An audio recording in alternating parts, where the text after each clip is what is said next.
Shalom, good evening. This is TV7 Israel News broadcast to you from Jerusalem. And in today's top stories, Israeli Prime Minister Benjamin Netanyahu voices skepticism over the capacity to grant Palestinian statehood while ensuring Israel's national security interests. EU Foreign Policy and Security Chief Josep Borrell asserts his own personal opinion as part of which a two-state solution should gain precedence over any demands for peace between the Palestinians and Israel. Iran pledges to strike Israel after unidentified aircraft killed 5 RGC operatives in the Syrian capital Damascus. Israel will persist with fighting until all of its objectives are achieved, irrespective of mounting international pressure, as part of which it is seemingly keen on ending the war short of dismantling the Islamist Hamas. אנחנו ממשיכים במלחמה בכל החזיתות ובכל הגזרות.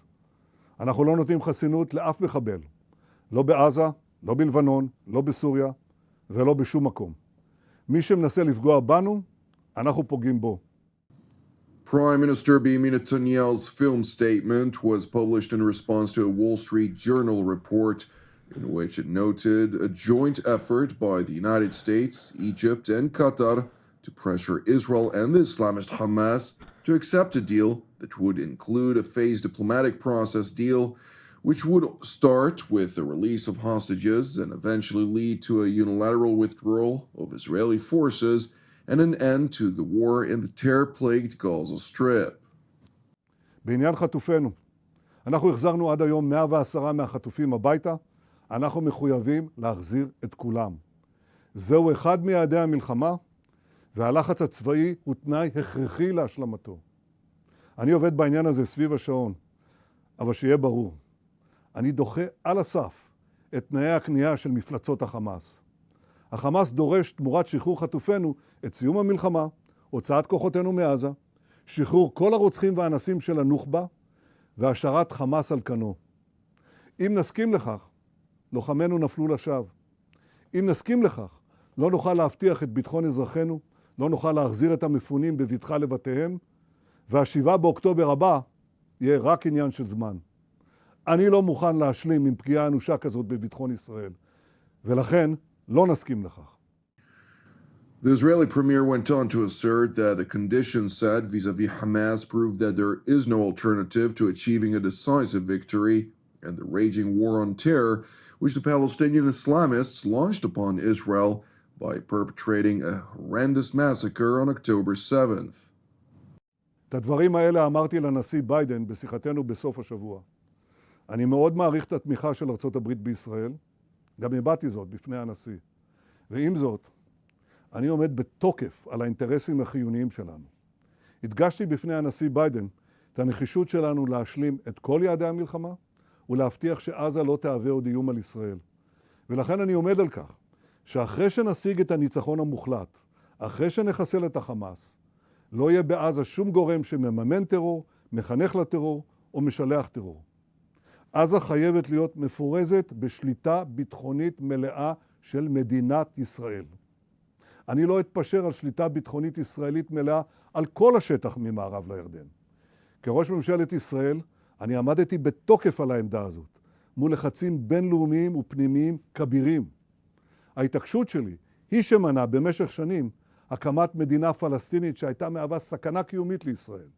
וכל עוד אני ראש הממשלה, אמשיך לעמוד עליה בתקיפות. אם למישהו יש עמדה אחרת, שיגלה מנהיגות ויגיד את עמדתו ביושר לאזרחי ישראל. Netanyahu's voiced position in which he asserted that maintaining security west of the Jordan River contravenes with Palestinian aspirations for statehood quivered leaders of many Western nations since they failed to see an alternative to the repeatedly attempted, even though similarly repeatedly failed, formula of erecting a Palestinian state on disputed lands which Israel gained after its decisive victory in the multi-sector war versus Jordan, Egypt, Syria, Iraq, and Lebanon on June 10th of 1967. Meanwhile, in Washington, U.S. President Joe Biden was asked whether he viewed Israeli Prime Minister Benjamin Netanyahu as an obstacle to his aspired solution for the Palestinian-Israel conflict. The U.S. president went on to explain there are distinct forms of statehood that could apply to what he perceives to be the aspiration of the Palestinian population. There are a number of types of two-state solutions. There's a number of countries that are members of the UN that are still don't have their own military. A number of states that have limitations on them. And so I think there's ways in which this could work. Despite Biden's voiced conviction about the so-called day after the Hamas-instigated war in the Gaza Strip, Washington remains true to its commitment to allow Israel persist in fighting until the eradication of the Islamist Hamas and its terror affiliates. This unwavering position is manifest in the Biden administration's continued rejection of a long-lasting ceasefire, irrespective of international pressure. Meanwhile, in Brussels, Israeli Foreign Minister Israel Katz, who was invited by the European institution to attend a foreign ministerial, highlighted two key objectives for his trip, including ratcheting up EU efforts to assist in returning Israeli hostages back from Hamas captivity, alongside continued support by Europe to reinvigorate security for the people of Israel by dismantling the Islamist Hamas, which is an EU-designated terror organization. Is to back Israel, to dismantling the Hamas terror organization that attacked Israel very brutally, and we have to bring back our security. Our brave soldiers are fighting in very hard conditions for those two aims, to bring back our hostages and restore security for the citizens of Israel. While Israel seeks European support in its war on Hamas, the foreign minister of the Hashemite Kingdom of Jordan, Ayman Safadi, who also arrived in Brussels for the foreign ministerial, sought to counter Jerusalem by highlighting the skepticism voiced by Premier Netanyahu over prospects of realizing a two-state solution. If the whole world says the only path forward is the two-state solution, then Israeli government says no to the two-state solution. So they're defying the whole international community, and I think it's about time that the world took a stand on the side of peace, on the side of the right of the region to live in peace and dignity and security, and took measures against the party which is denying the peoples of the region their right to live in peace and security. Joining the Jordanian top diplomat in voicing anti-Israel rhetoric over objections to the internationally aspired two-state solution, the European institution's foreign policy and security chief, Josep Borrell, blatantly insisted that the world must stop talking about peace and start emphasizing solely a two states as the only solution, irrespective, evidently, to Israeli security considerations. I think that we have to stop talking about the peace process, and start talking more concretely about the two-state solution process. Because peace, it could be many different pieces. What kind of a peace you're talking about? So let's talk about what we want to do. And we want to do is to build a two-state solution.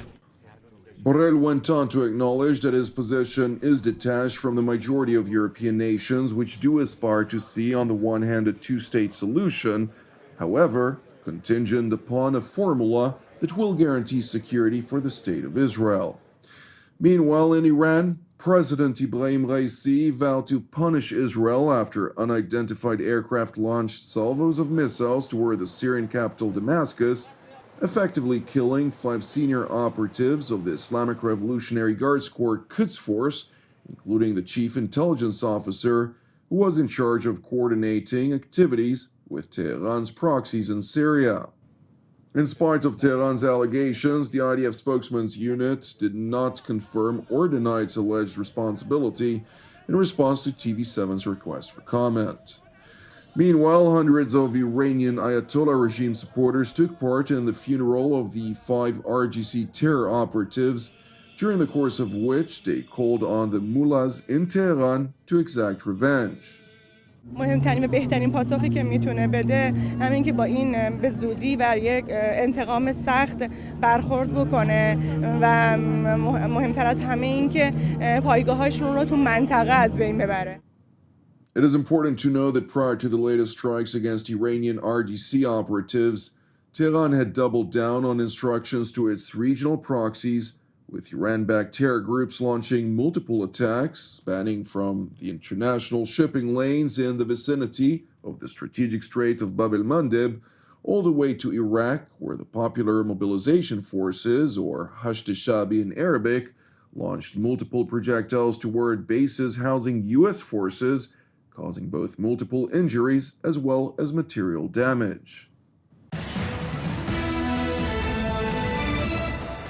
Thank you for watching TV7 Israel News.